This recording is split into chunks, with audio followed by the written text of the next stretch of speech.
Pas du tout, j'ai l'impression. Le président de la République a été tout aussi dogmatique qu'à son habitude. Il a égrené l'ensemble des poncifs macroniens que l'on connaît sur les discriminations, sur les violences policières, sur la décolonisation, etc., etc. En plus, 2h15, mais je veux dire, qui a envie, surtout sur Brut, si vous voulez. Enfin, moi, j'ai compris que c'est un média qui est extrêmement suivi. Tout à fait, mais pas pour regarder des vidéos de 2h15. Parce que c'est pas des très petites vidéos. Oui, c'est le principe de faire des vidéos de 3, 5, 6 minutes. Voilà, c'est ça. Et donc 2h15 sur un média comme ça, alors vous enlevez Brut, vous croyez sur Arte, quoi. Enfin, vous voyez, c'est pas du tout l'exercice de ce type de média. Non, je pense que il a parlé aux jeunes dans la mesure où il a abordé un certain nombre de problématiques pour caresser.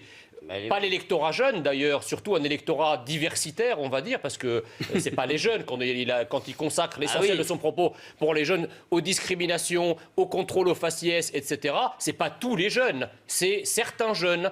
Donc c'est ça aussi, c'est un peu choquant quand il parle, par exemple, quand il énonce les mots blancs, les mots, etc. Moi, ça me choque. On parle aux jeunes, on parle à tous les jeunes, donc à des problématiques qui sont communes à tout l'électorat jeune et pas seulement à des segments qui constituent son électorat. Ça, c'est quand même assez spécial, mais c'est là une marque du macronisme. Et en fait, il a intégré... La police, oui, la police ressemble à la société, d'abord parce que quand on voit les flics, ils sont de toutes les origines. On voit des flics d'origine maghrébine, des flics d'origine africaine, des flics français, de souche, voilà. Et les gens qui sont d'ailleurs... volonté de Jean-Pierre Chevalier. Et les personnes qui parfois sont violentées, j'expliquerai dans un instant ce que c'est les violences policières, le sont tout autant. Je veux dire, dans les gilets jaunes, il n'y avait que des blancs. La police n'est pas particulièrement violente vis-à-vis d'une catégorie de personnes et pas d'autres. Cédric Chouviat, il n'était pas issu de la diversité. Steve Maya Canisso, il n'était pas issu de la diversité. Ce sont des victimes de violences policières comme d'autres victimes qui sont effectivement eux aussi issus de la diversité. Donc en fait, on ne peut pas généraliser, on ne peut pas catégoriser comme ça les gens. Bon, moi je récuse catégoriquement le terme de violence policière pour une raison simple, c'est que ça voudrait dire qu'en fait la police est gratuitement violente. C'est-à-dire qu'on s'attaquerait comme ça, sans aucune raison, les flics pèteraient un câble systématiquement et s'attaqueraient sans aucune raison à d'honnêtes citoyens qui n'ont jamais rien fait et qui sont innocents de tout. Or, quand on regarde, les violences policières purement gratuites sont rarissimes. La plupart de ce qu'on appelle les violences policières sont initiées par des violences antipolicières, quelles qu'elles soient. D'ailleurs, ça peut être un refus d'obtempérer, ça peut être un outrage, ça peut être un rébellion. Alors, ce qui cristallise l'attention ces derniers jours, c'est évidemment ce qui s'est passé autour de Michel Zecler, et on ne peut pas, c'est pareil, pour l'instant en tout cas, dire qu'il y a une quelconque provocation de la victime. Non, mais il y a quand même un refus d'obtempérer quand on lui a demandé... Oui, enfin, qui ne justifie rien de ce qui s'est passé. Je ne dis pas ça, attention, je ne justifie pas. Il y a quand même, donc je me permets d'intervenir. Je ne justifie pas, j'essaye de comprendre. Essayer de comprendre, c'est pas justifié. Je dis que quand on refuse d'obtempérer aux policiers, qu'on est coupable d'outrage ou de rébellion, on met le doigt dans un engrenage qui peut effectivement aboutir à des drames. Moi, je ne connais personne qui a obtempéré aux policiers, qui a présenté les papiers poliment quand les policiers font un contrôle d'identité, qui meurt à la suite de ça.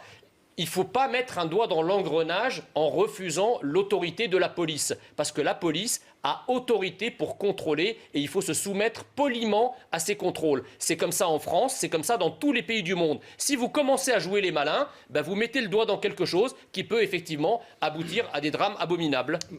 Et c'est ça qui fait peur à une proportion croissante de la population, y compris chez les jeunes, qui n'ont pas tous des sweats à capuche. C'est pas le sujet. C'est extraordinaire parce que vous dites la police française n'est pas raciste, mais il y a une sorte de racisme systémique dans la police. Alors je vois pas très bien.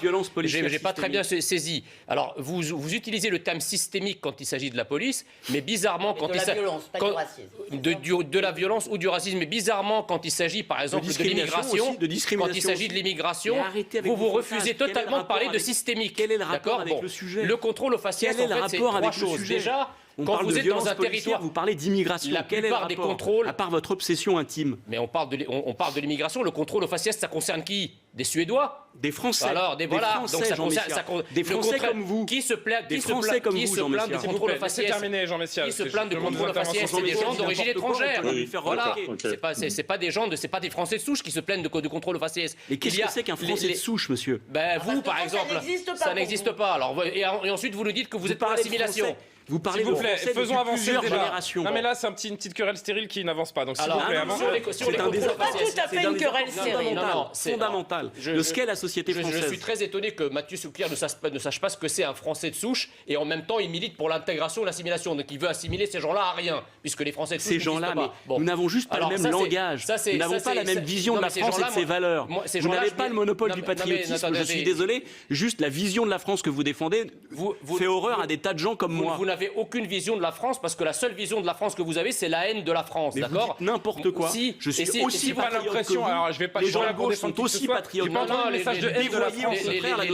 Les gens de gauche sont tout patriotes pour tous les peuples du monde, sauf pour la France. On comprend plus rien si vous parlez l'un sur l'autre. S'il vous plaît, stop. Merci. On a compris le désaccord.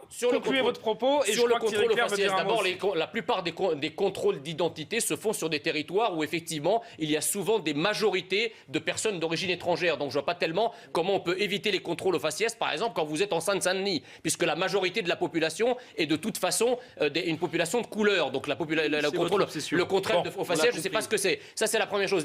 Et la deuxième chose, effectivement, il y a une concentration, et là je rejoins Elisabeth Lévy, une concentration de la délinquance et de la criminalité dans les immigrations maghrébines et subsahariennes. Donc c'est parfaitement normal que ces populations-là soient davantage contrôlées. Enfin, je conclus. Quand Emmanuel Macron nous dit qu'il est contre le contrôle au faciès, mais comment il va faire pour lutter contre l'immigration clandestine ?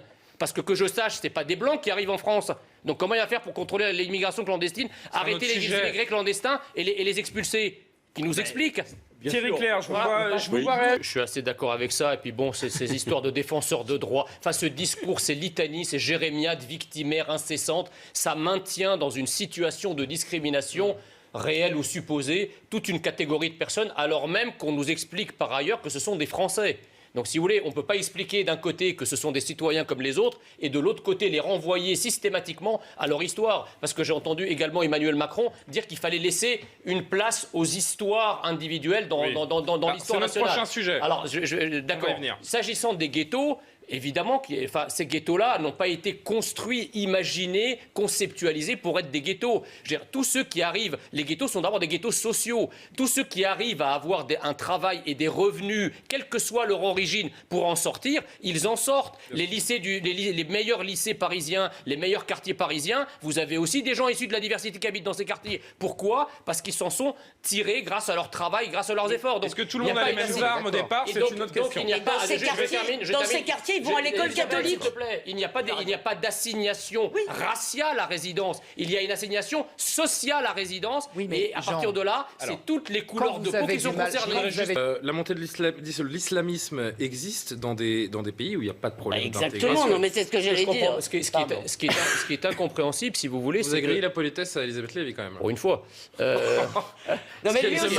Tu vois, t'es une victime aussi. C'est normal, je suis d'origine étrangère.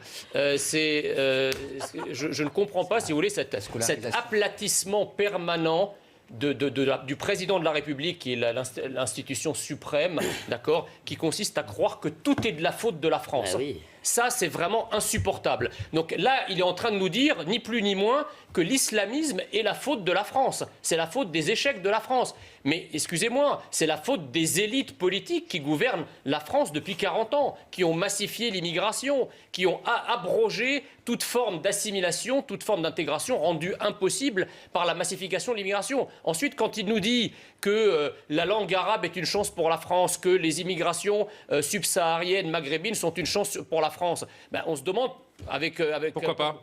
On se demande pourquoi, avec autant de chance, la France a autant de problèmes. Jean Messia. Dernier mot, je vais tout simplement dire quelque chose que Mathieu Souquier s'acharne à nier, c'est ma propre histoire. Ça marche bien tous les deux. Hein. Moi, j'étais pas français. La France a fait de moi ce que je suis devenu, c'est-à-dire un Français. S'il n'y avait pas de franc, je serais devenu rien. Si être français, il n'y avait pas de Français dessous, je me serais assimilé à quoi ? On voit bien que moi j'étais d'origine étrangère comme beaucoup de personnes et je suis devenu quelque chose d'autre, quelqu'un d'autre. Eh bien, montrez-vous plus ouvert vis-à-vis de ceux qui manifestement n'ont pas la même chance que vous. Je sais bien que ce discours, je vous voyais tout à l'heure devenir violet quand on parlait des... Un discours d'extrême droite me rend violet. Non mais voilà, vous balancez comme ça des formules magiques d'extrême droite, etc. Pour exorciser. Donc attendez, vous êtes en train... sur la haine des immigrés. D'accord, alors non, mais c'est terminé. Attendez, Jean Messia, concluez s'il vous plaît. Mathieu Souquier, vous êtes en train de... Oui, passons à Vous êtes en train de me dire que je me hais moi-même, alors. Non, mais on a compris. Vous êtes en train de dire que je suis un migrant d'extrême droite. Vous êtes la risée des téléspectateurs ce soir. Si le vaccin est efficace, moi je demande aux ministres, aux autorités publiques de se faire vacciner publiquement. Ils ont dit qu'ils le feraient. Et d'ailleurs, j'insiste sur le fait que... Il en a parlé de ça. Il n'est pas dans les prioritaires. On a nié justement l'urgence, etc. pour le protocole Raoult. S'il se fait vacciner, vous allez dire qu'il grille la politesse à ceux qui en ont besoin. Vous préférez donc le Covid au vaccin. Attendez, le protocole Raoult, parce que le professeur Raoult travaillait dans l'urgence, il travaillait sur un protocole dans l'urgence, on a dit c'est du charlatanisme, on l'a accusé de tous les maux. Là, parce qu'il y a des gros sous derrière, l'urgence subitement devient un argument pour Benjamin Morel pour le mot de la fin. C'est quoi cette